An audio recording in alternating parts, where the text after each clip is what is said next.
Welcome to Pario Magazine, where I chat with individuals who have a desire to create. Today, I'm joined by a musician who has also taken on a co-director role for the upcoming OpenField Arts Festival. Welcome to Pario Magazine, Lenka Kripac. Hello, thanks for having me. My pleasure. So we're here today to chat about your journey helping to bring OpenField to life. Before we dive into that, though, do you want to give our audience a brief little intro as to who Lenka is outside of the arts? Sure. Well, I'm a mum with two kids who are just over there with school holidays right now. And I moved down to this area. I was actually born in Bega, but moved up to Sydney when I was about 8 and spent most of my life in Sydney and a fair bit of my life in America, and moved back down to this area about 5 years ago. And my kids go to Berry Public, so I'm a local. Okay. So when and how did you then become involved in the OpenField Festival? About 2 years ago, well, was it pre-pandemic? I think it was during the pandemic or some pre-pandemic. I met another mum through a play group with my daughter when she was like a toddler, who used to work for the Biennale of Sydney. And we became friends, and I was doing a bit of whinging about how there's no arts infrastructure in Berry itself. Like, there's a bit of stuff going on in the Shoalhaven, but Berry itself didn't have like a gallery or a music venue or anything like that. And that it was a real shame. That I'm always whinging about how there's nowhere for the artists to kind of meet and share their work, be it music or visual art. I've always loved visual art and contemporary art. I studied sculpture at COFA, so I'm a musician, but it's a passion. And she said, you know, if there's a gap in the area for that, we can get a grant from the government. So we kind of started thinking about this idea and chose a festival model, sort of like basing it on a mini biennale kind of thing. So it is going to occur every 2 years, and it's just over 4 days. And we're just trying to basically transform the town into a really artistic place. And it is just perfect for that because it's a little town. You can walk around everywhere. People will have a map. And there's, even though we can't afford to have bricks and mortar and have a permanent space because the real estate in Berry is crazy expensive, there are all these beautiful heritage buildings that are mostly empty, like almost all the time, except for the odd, community event. So it was quite easy to then just turn them into spaces to show art. And that's what we're doing. Okay. That is kind of surprising that there wasn't a permanent arts venue or space, given that Berry kind of has that reputation as the artistic country town. Yeah, that's right. And there are a huge amount of arts practitioners and culturally engaged people in the area, but Berry itself is mostly just shops. Okay. So, yeah, we've sort of described what OpenField is. What is your vision for the festival on a whole? Is it just to bring people to Berry to showcase art, or is it to make the Shoalhaven an arts hub? A little bit, yeah. We kind of have a 50-50 balance of all these things, and that is sort of the theme of the festival, is like where things meet. So we're 50% for locals. We really want to attract locals and allow them to have access to the arts. People bringing their kids along to see shows. Kids in Berry don't really get exposed to the arts that much unless the parents choose to take them out of town to see things. So it's a little bit of that, and it's also half bringing people to the area for a new reason in the middle of winter. People come to Berry and people come to this area for the beautiful beaches and the beautiful nature, but that's when the weather's nice kind of thing. So another reason to come to Berry for a cultural weekend kind of thing. And similarly with our program, it is about half local artists and visiting artists. It's probably more. It's probably about 75% local artists and 25% visiting, or maybe 30. Yeah, so we kind of want to make that cross between the local scene and the visitors, both as the output of the arts and the ingestion of the arts. And there's a wide sort of diverse range of different styles of artists and everything involved in the festival as well. Yeah, there is. It's definitely multidisciplinary. contemporary and I'll just move, hang on a sec, conceptual art. We've got like painting, photography, sculpture, but definitely focusing on quite contemporary forms like video art, performance art, contemporary dance, immersive sculptural installations we're quite into, so transforming spaces that you can go into. Lots of different stuff going on. Sound, like we've commissioned 2 artists that have never worked together. One is a fibre artist from the Southern Highlands and one is a sound artist from Sydney, and they're making a sculptural installation that is a fibre art weaving type woolen piece with sound. So yeah, there's some pretty kind of unique, fun things going on. Definitely not as traditional, but we will also have a salon set up with local artists selling work of more of your kind of decorative painting, pottery, things like that. Okay. Is it that specific project that was commissioned for this festival? Would that be the highlight that you're most proud to showcase, or are there other artists on the lineup that you're excited to show? There are lots of artists that we're excited to show. Lots of our artists are really using this as a chance to push their practice. Like, for example, Bonnie Porter Green is a local painter. She's a North Nowra resident, and she's develops this painting work where you strip away. She started it after the bushfires. You can pull off the parts of the work and reveal colours underneath. This time she's going to be doing that. We've given her the wood choppers announcers booth. So it's like this little tiny space, and she's going to fill that with her work inside. So you will actually go in there and be able to tear off some of the art. So I'm quite excited about that.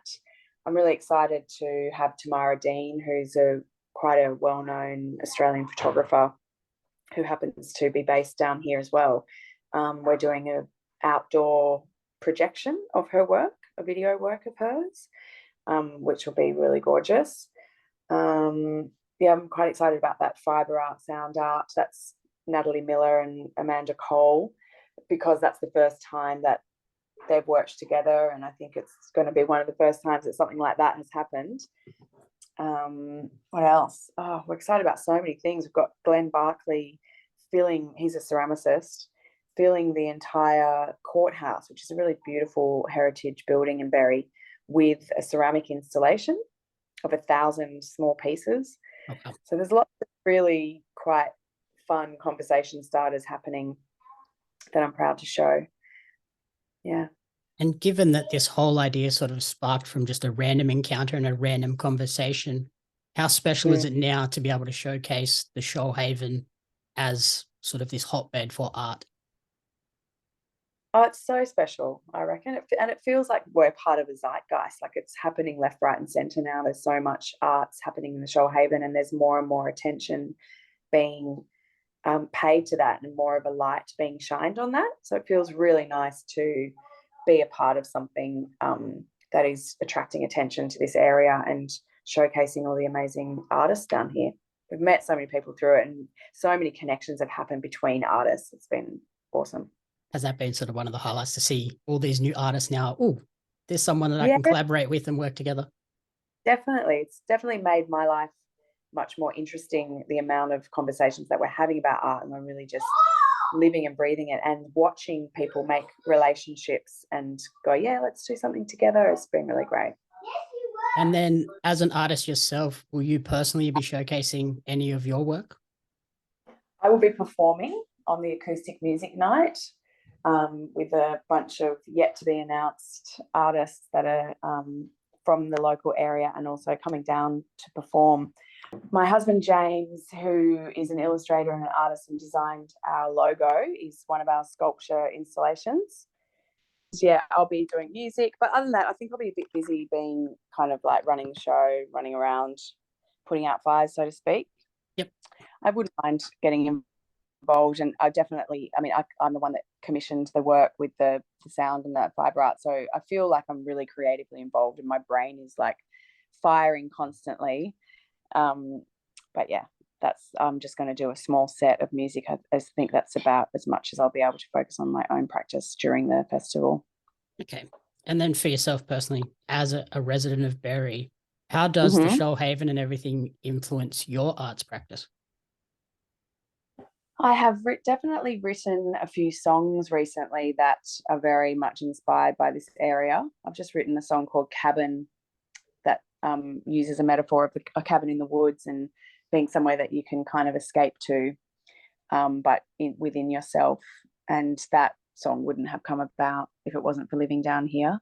So certainly the atmosphere of the area has been influencing my songwriting, but also I think that just the general vibe of living in this area and life kind of slowing down a bit and being able to live a nice, relaxed life with so many options for like nature bathing, getting out into the woods or the beach has kind of just lowered my equilibrium a bit over the last few years and allowed a lot of creativity to come out of that. Like I used to live in New York City and people say it's such an inspiring place, but I found it the opposite. Like I was not able to have any room left in my brain to write songs. Had no ideas for songs when I lived there because there was so much going on around me that I just felt like I was full. But living here on the South Coast, I feel so at peace that it actually allows me to have more ideas for creative output, I reckon. Yep. You get to sort of sit in those ideas for a little bit longer rather than hustle Yeah, bustle, lose the just lose a little the bit of thread. space. Yeah, And you mentioned the hope of taking this yeah. festival to a biannual event. Is that sort of Mm. locked in, or is Yep. that wait and see how this goes and then move forward?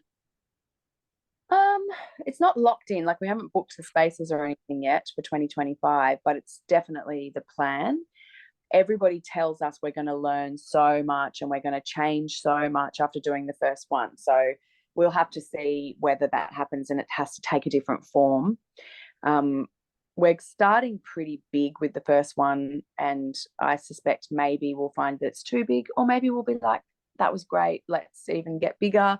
It always depends on money because we're doing a model where it's free. Like the exhibition is free. There's a few ticketed events, but the exhibition itself is free entry and we're paying the artist. So really depends on how much money how many grants we can get from the government and how much local support we can get. um, it's all volunteer run and we're set up as a charity. So at this point, it's kind of a bit beg, borrow, and steal. And if it could evolve from that and actually be really well supported by government, then we'd be able to do so much more. It'd be really exciting. But we'll just have to wait and see. We kind of have to prove ourselves a little bit, I think. Everybody's waiting to see what it's going to be like. And everybody's really excited. So if we can pull it off, we'll see what happens after that. Have you had a lot of support from the Berry community and like the Shoalhaven Yeah, Council as well? yes, we have. Shoalhaven Council have come on board with some funding and they're really supportive of like helping us, answer questions and smooth the way to make everything possible with as far as like booking the spaces and how to make this all happen. And local community groups in Berry have been amazing as well. So we were really passionate about actually involving some of those groups. So, for example, there's an artist from Sydney who's actually collaborating with the Berry Spinners and Weavers, which is quite an established group of mostly women, but a few men that do weaving and spinning yarn. And it's been around for a really long time. And she's a fibre artist and a video artist, Tina Fox from Sydney, and she's doing a work kind of on them and involving them. So they're involved. We've had other groups like the Berry Alliance become sponsors and help us out with spaces and all sorts. The Berry Museum have come on board and are allowing us to put contemporary art in their little colonial museum in Berry.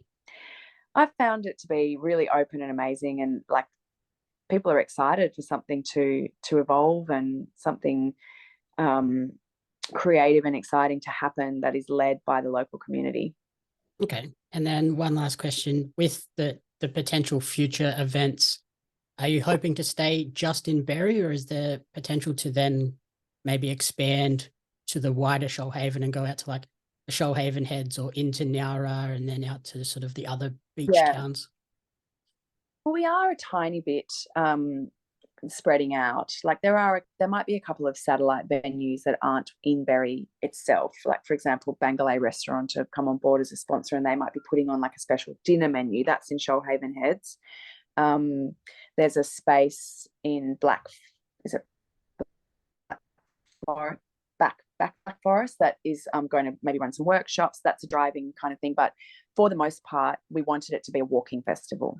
So you're going to have a map, and you're going to walk around the town of Berry, and X marks the spot where all the art is located, and you'll discover it all over the place. So to expand it beyond that, we'd have to change the model a bit. Mm-hmm. But other than that, we're not locked to any area in particular. We just sort of felt that there was a need for something to happen in Berry. That's why we've located it here. But the artists are from all over, and the collaborations are happening all over. And I personally see local as, within kind of an hour of this area, because people travel between those areas all the time. And so we've got a great relationship with Shoalhaven Regional Gallery and Bundanon, and there's no reason to think that there couldn't be more links happening in those places. Mostly at the moment, we're focusing on pulling off actually setting up the art in the town and how that's going to work. But yeah, there's definitely a possibility for that. Okay. So finally, where is the best place for people to support and track this creative journey moving forward and get a little bit more info ahead of the festival? I'd say our website is a really great place to check out, and we'll be updating it soon. That's www.openfield.org.au. And our Instagram and Facebook are at OpenField Arts Festival, and we update that frequently. And at the moment, it's still kind of setting the scene and doing a bit of profiling the artists that are involved. But when it comes closer to the festival itself, we'll be updating the program and the info of visiting. And there will be a really exciting weekend of talks, panels, workshops, all sorts of stuff going on. Gigs. So yeah, keep it sure. Perfect. I'll put all those links there. Thank you so much for taking the time, and good luck with the festival. Thanks for the support. Look forward to seeing it.